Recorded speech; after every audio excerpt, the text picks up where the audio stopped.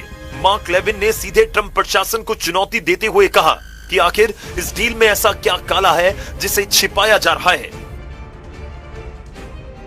The agreement says they are not getting a single dime of American money. That's just not what this is. What the agreement does say, Sean, is again, if the Iranians behave, and if there are sanctions relief, and if the Iranians are integrated into the world economy, we would invite other countries, not us, but other countries to invest in their country. Trump के पूर्व विदेश मंत्री Mike Pompeo भी Iran deal में खतरा ही खतरा दिखा रहे हैं। तो उधर अमेरिका की प्रमुख मैगजीन नेशनल रिव्यू ने भी ट्रंप पर निशाना साधा और तीखा हमला बोला। मैगजीन ने साफ लिखा कि ट्रंप ईरान को यूरेनियम संवर्धन की छूट दे रहे हैं और मिसाइल प्रोग्राम पर भी चुप हैं। ये हूबहू ओबामा की वही नाकाम डील है जिसे ट्रंप ने अपने पहले कार्यकाल में फाड़ फेंका था। Obama took a shot and said, I don't think this deal is any better than the deal we had before. The JCPOA was dramatically different than what you were describing here tonight.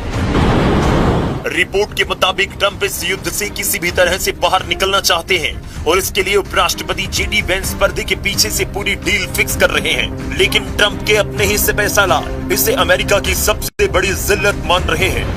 मतलब सारे समीकरण Iran America समझौते के खिलाफ हैं। यहां तक कि CIA के डायरेक्टर ने ईरान को लेकर ऐसे दावे कर दिए जिससे इस डील पर सवाल खड़े हो गए हैं। CIA निदेशक ने ट्रंप को वार्निंग देते हुए कहा कि ईरान परमाणु रियायतें देने के मूड में नहीं है। ईरान पीठ पीछे धोखा दे रहा है। ईरान युद्ध रोकने, बैन से बचने के लिए समय काट रहा है। ईरान शर्तों पर अड़ा रहेगा, अमेरिकी शर्तों को नहीं मानेगा।